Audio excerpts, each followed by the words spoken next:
आप सभी PF members का हार्दिक स्वागत व अभिनंदन है। यदि आप अपना पीएफ का पैसा फुल एंड फाइनल सेटलमेंट करने वाले हैं और आपकी सर्विस 5 साल से कम है और आपके पीएफ खाते में पेंशन के पैसे को छोड़ के 50,000 या उससे ज़्यादा का पैसा पड़ा हुआ है तो आपको ये वाला फॉर्म फिल करना जरूरी है। जी हाँ फ्रेंड्स, ये फॉर्म नंबर 15G होता है।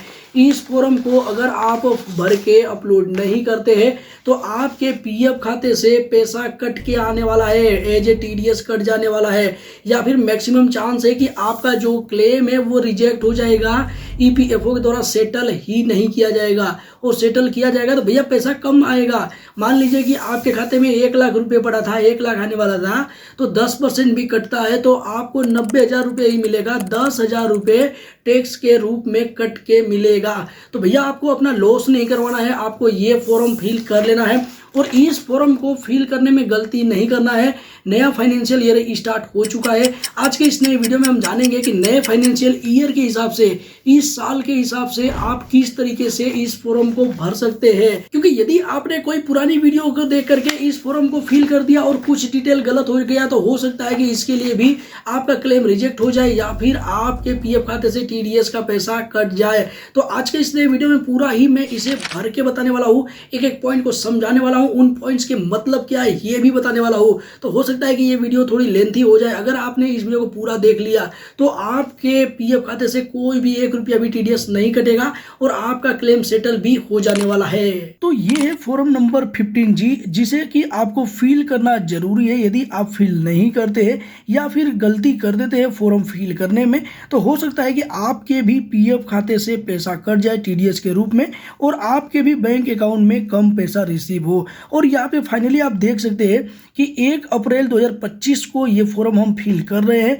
यानी कि अगर आप अपना पीएफ का पैसा निकाल रहे हैं 1 अप्रैल 2025 से लेकर के 31 मार्च 2026 तक, तो आपको इस फॉर्म में जो भी डिटेल बताए गए हैं इन डिटेल्स को ही फिल करना है। बिल्कुल लेटेस्ट डिटेल हम यहाँ पे बता रहे हैं क्योंकि ये जो डिटेल्स हैं वो हर साल चेंज होते रहते हैं। अगर आप कोई पुराना वीडियो देख रहे हैं तो हो सकता है कि कोई गलती आपसे हो जाए। तो देखिए यहाँ पे ये बिल्कुल लेटेस्ट प्रोसेस के साथ हम जान लेते हैं।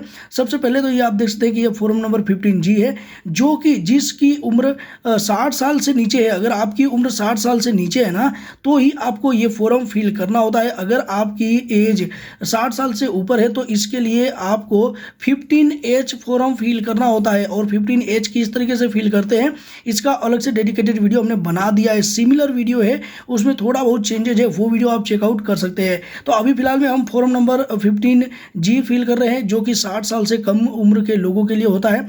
अब यहाँ पे आप देख सकते हैं कि आपको कैसे फिल करना है। यहाँ पे सबसे पहले पीएफ मेंबर का नेम लिख लेना है, जिस भी मेंबर का आप पीएफ का पैसा निकाल रहे हैं। अब देखिए यहाँ पे उनका पैन कार्ड का नंबर लिख लेना है। अभी देखिए यहाँ पे आपको देखने को मिल रहा है स्टेटस 3 नंबर में, तो आपको स्टेटस में इंडिविजुअल लिख लेना है। और देखिए यहाँ पे मैं एक चीज़ आपको बताना चाहूँगा, क्लियर करना चाहूँगा कि ये जितने भी डिटेल आप देख रहे हैं हमने इस फॉर्म में भरे हैं, ये किसी की पर्सनल डिटेल नहीं है, केवल रैंडम डिटेल हमने फिल किया है, केवल और केवल एग्जाम्पल के साथ समझने के लिए। अब देखिए यहाँ पे हमने 3 नंबर तक ऑप्शन में हमने फिल कर लिया है फॉर्म को। अब यहाँ पे जो 4 नंबर है ना, 4 नंबर में प्रीवियस ईयर पूछ रहा है। अब देखिए यहाँ पे प्रीवियस ईयर पूछ रहा है, उसके बाद से आपको यहाँ भी देखने को मिलेगा, देखिए प्रीवियस ईयर यहाँ भी देखने को मिलेगा, आपको पूछा जाएगा असेसमेंट ईयर भी पूछा जाएगा। और इसके नीचे भी आएंगे ना तो यहाँ भी आपको प्रीवियस ईयर और असेसमेंट ईयर कई बार पूछा गया है, तो इसके बारे में आपको डिटेल में जानना जरूरी है। तो देखिए मैं आपको बता देना चाहता हूँ, यहाँ पे सबसे पहले मैंने एग्जाम्पल के लिए पहले से लिख रखा है कि जिससे कि वीडियो छोटी बने और जल्दी से मैं बता पाऊँ कि किस तरीके से आपको इस फॉर्म को फिल करना है। तो देखिए जैसे कि हम जान रहे हैं कि ये आज की जो डेट है जब मैं फॉर्म फिल कर रहा हूँ ये है 1 अप्रैल 2025। अब देखिए ये जो फॉर्म है ना ये आप 31 मार्च 2026 तक अगर कभी भी पीएफ निकाल रहे हैं तो सेम इसी तरीके से डिटेल चलने वाली हैं। देखिए हर साल ये डिटेल चेंज होती रहती है, कुछ इसमें मॉडिफिकेशन होता रहता है, तो आपको लेटेस्ट वीडियो ही देखनी चाहिए और ये वीडियो लेटेस्ट वाली है। अब देखिए यहाँ पे 4 टाइप के ईयर हम समझ रहे हैं। पहले तो समझ रहे हैं कैलेंडर ईयर। तो कैलेंडर ईयर क्या होता है कि मान लीजिए आपका 1 जनवरी को ये ईयर चालू होता है, जो कि अभी चालू हो चुका है 1 जनवरी 2025 से, और ये चलेगा 31 दिसंबर 2025 तक। अब उसके बाद से आपका 1 जनवरी जनवरी 2026 आ जाएगा। ये कैलेंडर ईयर हो गया। अब लेकिन फाइनेंशियल ईयर में थोड़ा सा अलग रहता है। फाइनेंशियल में आपको देखने को मिलता है जैसे कि करेंट फाइनेंशियल ईयर अकाउंटिंग में देखने को मिलता है, जो कि यहाँ पे अभी चल रहा है करेंट में 2025-2026 चल रहा है, जो कि 1 अप्रैल 2025 से चालू हुआ है और ये 31 मार्च 2026 तक चलेगा। जी हाँ फ्रेंड्स, यहाँ पे ये जो ईयर है 1 अप्रैल से चालू होता है अकाउंटिंग में। अब उसके बाद से प्रीवियस ईयर देख सकते हैं, प्रीवियस ईयर भी आपका यहाँ पे 2025-2026 है, जो कि 1 अप्रैल 2025 से स्टार्ट हुआ है, आज के दिन से ही स्टार्ट हुआ है और 31 मार्च 2026 तक चलेगा। अब देखिए यहाँ पे इस बीच में आप कभी भी फॉर्म भर रहे हैं तो ये जहाँ जहाँ भी फाइनेंशियल ईयर पूछेगा, प्रीवियस ईयर पूछेगा, ये ही आपको फिल करना है। अब देखिए यहाँ पे असेसमेंट ईयर भी समझ लेते हैं, असेसमेंट ईयर भी पूछ रहा है। तो असेसमेंट ईयर होता है 1 साल बाद का। तो अभी यहाँ पे प्रीवियस ईयर और यहाँ पे करेंट फाइनेंशियल ईयर चल रहा है 2025-2026, तो आपका जो असेसमेंट ईयर होगा 2026-2027 होगा, जो कि स्टार्ट होगा 1 अप्रैल 2026 से, जो कि चलेगा 31 मार्च 2027 तक। अब देखिए यहाँ पे थोड़ा सा और हम समझ लेते हैं कि असेसमेंट ईयर और प्रीवियस ईयर में जो डिफरेंट होता है। मान लीजिए कि आपका अभी भी जो फरवरी महीना बीता है, फरवरी में आपने जितने भी काम किए हैं, 28 दिन आपने काम किया है, 29 दिन काम किया, या फिर मार्च का महीना जो बीता है, ये जो 31 का महीना था मार्च का, तो इसमें जितना भी आपने काम किया है इसका पूरा सैलरी आपको अगले महीने में, अप्रैल में, इस महीने में ही मिलने वाला है। क्यों? क्योंकि अभी पूरे महीने में आपने कितना दिन छुट्टी किया है, कितना दिन ओवर टाइम किया है और कितना आपका अटेंडेंस हुआ है, उसके हिसाब से ही आपका कंपनी आपको पैसा पे करती है। तो यानी कि इसी तरीके से ऐसा होता है कि जो भी आपने की प्रीवियस ईयर में जो भी इनकम होती है उसका हिसाब किताब असेसमेंट ईयर में होता है, 1 साल बाद होता है, आने वाले साल में होता है। तो इसलिए ये जो ईयर है वो अलग अलग होता है। तो आई थिंक कि आपको ज़्यादा क्लियरिटी मिल पाई होगी। फिर भी अगर ज़्यादा जानना चाहते थे तो इसके लिए नीचे कमेंट बॉक्स में कमेंट कर सकते हैं। अब हम वापस से आ जाते हैं अपने फोरम पे। तो यहाँ पे अब आप समझ चुके हैं कि जो प्रीवियस ईयर चल रहा है वो 2025-2026 चल रहा है। देखिए यहाँ पे अब आपको देखने को मिल रहा है रेसिडेंटल स्टेटस। रेसिडेंटल स्टेटस में आपको रेसिडेंट लिख देना है। ये फॉर्म एनआरआई के लिए नहीं होता है, इंडिविजुअल के लिए होता है, और जो रेसिडेंट है इंडिया के उनके लिए है। तो आप अगर इंडिया के निवासी हैं तो यहाँ पे रेसिडेंट आपको लिख देना है और यहाँ पे इंडिविजुअल लिख देना है। अब उसके बाद से यहाँ पे आपको 6 नंबर देखने को मिल रहा है ना, ये 6 नंबर से लेकर के यहाँ पे 12-13 नंबर तक आपको पर्सनल डिटेल फिल करना है, पूरा एड्रेस वगैरह फिल कर लेना है। यहाँ तक कि जो 14 नंबर है, 14 नंबर में भी आपको पर्सनल डिटेल ही फिल करना है, आपका कॉन्टैक्ट नंबर यहाँ पे प्रोवाइड कर देना है। जैसे कि हम देख लेते हैं यहाँ पे फ्लैट डोर ब्लॉक नंबर लिखा है, तो आप जहाँ भी रहते हैं फ्लैट डोर जो भी है आपका वो लिख लेना है। हमारे केस में हमने विंग F लिखा है। अब उसके बाद से यहाँ पे अगर आप किसी बिल्डिंग में रहते हैं तो उस बिल्डिंग का नाम आपको लिख देना है, जैसे कि हमने यहाँ पे आगमन सिटी लिखा है। अब उसके बाद से यहाँ पे रोड स्ट्रीट लैंड देखने को मिल रहा है, तो जो भी आपका रोड स्ट्रीट लैंड है वो आपको लिख लेना है। जैसे कि हमने यहाँ पे गोंडल रोड लिख लिया है। अभी देखिए ये सब एग्जाम्पल में हमने लिखा है, रियल नहीं है, बिल्कुल भी फेक है, केवल समझाने के लिए है। अब देखिए यहाँ पे एरिया, जैसे कि हमने राजकोट लिखा है, आपका जो भी लोकेलिटी है वो लिख लेना है। उसके बाद से जो भी आपका टाउन सिटी डिस्ट्रिक्ट लगता है वो आपको लिखना है। हमने इधर राजकोट लिखा है, और स्टेट किस स्टेट में आता है वो स्टेट का नाम आपको लिखना है। हमने इधर गुजरात लिखा है। आपको पिन कोड लिख लेना है। यहाँ पे हमने जो पिन कोड लिखा है वो गलत पिन कोड लिखा है, आपको अपना सही वाला लिखना है। अब उसके बाद से आपको अपना ईमेल आईडी लिखना है। अब देखिए यहाँ पे इतने सारे डिटेल है, इनमें से अगर आपको कुछ इंपॉर्टेंट नहीं लगता है, आपको ऐसा लगता है कि नहीं इसको फिल करना जरूरी नहीं है, तो उसे आप छोड़ सकते हैं। जैसे ईमेल आईडी को भी आप यहाँ पे छोड़ सकते हैं। अब उसके बाद से यहाँ पे 14 नंबर में telephone number with STD code या फिर मोबाइल नंबर मांगा जा रहा है। एंड है, यानी कि और दोनों ही दे सकते हैं या फिर दोनों में से कोई एक यहाँ पे आप दे सकते हैं। अब उसके बाद से यहाँ पे पूछा जा रहा है कि क्या आपने इनकम टैक्स रिटर्न फाइल किया है। अगर आपने फाइल किया है कभी भी, 1-2 बार भी किया है, तो आपको यहाँ पे यस पे टिक करना है। और कब आपने लेटेस्ट कब आपने फाइल किया है वो आपको लिखना है, लेटेस्ट असेसमेंट ईयर। तो चूंकि हमने असेसमेंट ईयर समझा है, और यहाँ पे अभी जैसे कि ये वीडियो हम रिकॉर्ड कर रहे हैं 1 अप्रैल को, देखिए ये आज की डेट है 1 अप्रैल। तो हमने जो अपना असेसमेंट ईयर का भरा था वो भरा था 2025-2026 के लिए इनकम टैक्स रिटर्न फाइल किया था। आई थिंक आप लोगों ने भी ये ही फील किया है। अगर आपने 1 अप्रैल 2025 के बाद से कोई बाद में 1-2 महीने बाद आप अगर ITR अपना फाइल कर रहे हैं 2026-2027 असेसमेंट ईयर के लिए, तो यहाँ पे बढ़ा सकते हैं 2026 और 2027 यहाँ पे आप लिख सकते हैं। तो ये आप कर सकते हैं। अब उसके बाद से यहाँ पे आपको, अगर आपने ये भरा ही नहीं है तो आपको यहाँ पे नो पे क्लिक करना है और ये यहाँ पे कुछ भी नहीं करना है, ये यहाँ पे कुछ भी नहीं लिखना है। अब देखिए यहाँ पे मोस्ट इंपॉर्टेंट पॉइंट आता है 16 नंबर। 16 नंबर में काफ़ी लोग कंफ्यूज रहते हैं कि क्या अमाउंट लिखना है। तो देखिए मैं आपको बताना चाहूँगा कि जो भी आपका पीएफ बैलेंस है, देखिए पीएफ का पैसा आपका अलग होता है और पेंशन का पैसा अलग होता है। तो पेंशन के पैसे को आपको नहीं लिखना है, केवल और केवल पीएफ का जो पैसा है ना, जो आने वाला है फॉर्म नंबर 19 को भर के वो ही अमाउंट यहाँ पे लिखना है।